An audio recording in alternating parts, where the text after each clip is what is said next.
La Réunion, l'hélicoptère est devenu un moyen de transport habituel, coûteux certes pour les touristes, mais gratuit pour les habitants des cirques volcaniques reculés, chaque fois en tout cas où leur santé nécessite intervention ou hospitalisation. La Réunion compte 3 grands cirques volcaniques, Salazie, Sillaos, également accessible par une route longue et tortueuse, sinueuse même, et enfin Mafate, totalement coupée du reste du monde. Une île fermée à l'intérieur de l'île, un coin de terre volcanique à laquelle s'accrochent quelques poignées d'habitants répartis en autant d'îlettes, de minuscules groupes de maisons séparés les uns des autres par des gorges quasiment infranchissables. La Nouvelle, où nous nous apprêtons à atterrir en compagnie de l'équipe médicale qui va y passer 5 jours entiers, est l'îlette le plus peuplé, 26 familles et même un petit restaurant.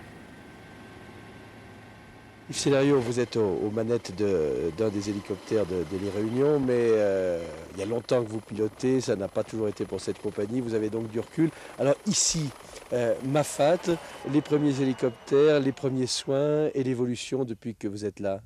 Alors le système DAS que vous connaissez actuellement existe depuis une vingtaine d'années environ, et se fait donc avec des hélicos civils. Avant cela, c'était les hélicos militaires, ceux de la gendarmerie, qui effectuaient ce système. On venait avec un médecin, un dentiste, un infirmier également, mais il n'y avait pas de dispensaire. Donc on le faisait soit à la maison de l'ONF, soit à l'école. Et nous faisions une mission par semaine, comme ça se fait maintenant. À l'époque où il n'y avait pas de dispensaire également, il n'y avait pas d'infirmier dans le cirque de Mafate, donc les gens nous téléphonaient directement à la gendarmerie. Et on venait ici 3 à 4 fois par jour, puisque actuellement avec le dispensaire, le fait qu'il y ait une infirmière en poste permet d'élaguer pas mal de malades qui ne nécessitent pas l'utilisation de l'hélico. Alors ce que j'ai remarqué, c'est que vous faites quasiment le porte-à-porte, parce qu'en venant ici, vous arrêtez 2 ou 3 fois pour prendre des gens, pour en déposer d'autres qui rentrent chez eux. Vous allez vraiment sur le pas de la porte. C'est ça, oui, on fait un peu de cabotage, quoi. Donc il y a une aire de posée pratiquement par village, par maison même. Donc il y a le système des sortants sur Saint-Denis, où ils doivent aller passer les radios, donc on les amène là-bas, et on les ramène en fin de matinée. Vous avez des contacts avec les gens d'ici, vous en avez avec ceux de la plaine. Quels sont les plus accueillants ? C'est comme partout, dans la campagne, c'est mieux qu'en ville. Comme en métropole, d'ailleurs. Et donc là, c'est particulièrement la campagne. Le jour de votre retraite, vous pourriez venir vous installer ici ? Oui, moi je suis né à la campagne, je préfère la campagne que la ville, ça ne me gênerait pas du tout. Bien qu'il y ait des sites un peu éloignés, mais comme la Nouvelle, ici, on est à 1h30 de marche de la sortie. Donc c'est relativement facile. À quelques centaines de mètres de l'hélicoptère, le dispensaire. Une petite maison de bois où les mamans se pressent pour la consultation des nourrissons. La salle d'attente est à ciel ouvert, lieu de retrouvailles et de palabres, et dans le cabinet, c'est une femme médecin d'origine suisse qui reçoit les patients. Mets-le là. Il a fait de la fièvre ? Ouais. Mais depuis quand il est malade comme ça ? Depuis mardi.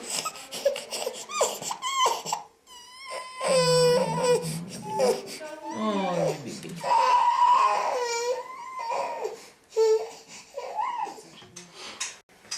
Si j'ai des suppositoires. Bon, c'est des sachets. Donc, tu vas mieux que tu le prennes en sirop. Et puis des gouttes pour le bain, je vais te donner. Donc ça, c'est la dose poids aussi. Hein. S'ils sont malades, vraiment quelque chose d'important en dehors de ces moments-là, ils peuvent très bien appeler le SAMU qui monte en hélicoptère avec les... Donc il y a quand même un confort de vie que les vieux d'ici n'ont pas connu il y a quelques années. Hein. L'hélicoptère a apporté quand même énormément. Parce que l'hélicoptère ici, c'est une révolution. Et des fois, je m'amuse parce que quand on prend des gens âgés qui se sont tapés le mailles-dos à monter quand ils allaient livrer leurs légumes en haut, qu'ils avaient ça sur la tête et qui montaient des pentes excessivement escarpées, l'effort qu'ils faisaient, la difficulté de vie que ça a été. Et quand on voit maintenant, il suffit d'un coup de fil, bon, ça y est, on les descend à l'hôpital, l'hélicoptère, le scanner, l'IRM. Je me dis qu'il y a eu quand même quelque chose d'extraordinaire qui s'est passé dans ces quelques années.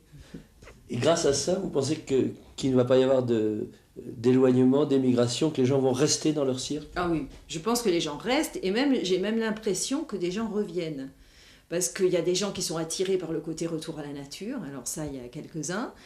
Et puis, tout le monde ne tient pas, parce qu'il faut quand même, moi, à mon avis, être élevé là pour vraiment tenir et être habitué à ça, à l'isolement. Parce que les gens, ce sont des gens qui sont très isolés par rapport les uns aux autres. Il n'y a pas de vrai village, en fait, souvent. Les gens vivent sur ce qu'on appelle des petits îlettes, et donc ils sont tout seuls, leur petite maison est à, je sais pas, 500 mètres, avec soit des ravines à passer, d'une autre maison, et donc les gens ont l'habitude de vivre seuls, quoi.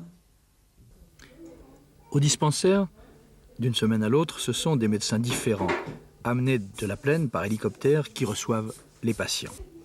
Mais les deux infirmières, Marie-Paul et Magali, sont présentes ici à longueur d'année, du lundi au vendredi. C'est elles qui assurent donc le suivi à l'intention des médecins successifs, souvent originaires de la métropole. Si hors travail et hors profession de médecin, vous deviez dire ce que vous aimez dans cette île où vous vivez depuis un certain temps quand même. Je vis ici depuis 23 ans. Alors, je pense que c'est une île très attachante parce qu'elle n'est pas du tout comme les autres. Mais c'est une île en même temps qui est dure, c'est-à-dire c'est une île où il y a un volcan, c'est une île où il y a des éruptions, où il y a une sensation de sorcellerie. La mer est dure, la mer n'est pas comme à l'île Maurice où vous êtes sur les bords des plages, etc. C'est une mer avec des falaises, avec des courants difficiles. La vie à l'intérieur de l'île n'a pas été facile, elle a un passé difficile et c'est pas du tout il y a pas mal de chansons d'ailleurs qui l'expriment. Je crois que c'est assez intéressant parce que c'est une île qui n'est pas telle qu'on l'imagine avec le cocotier couché sous la plage, etc.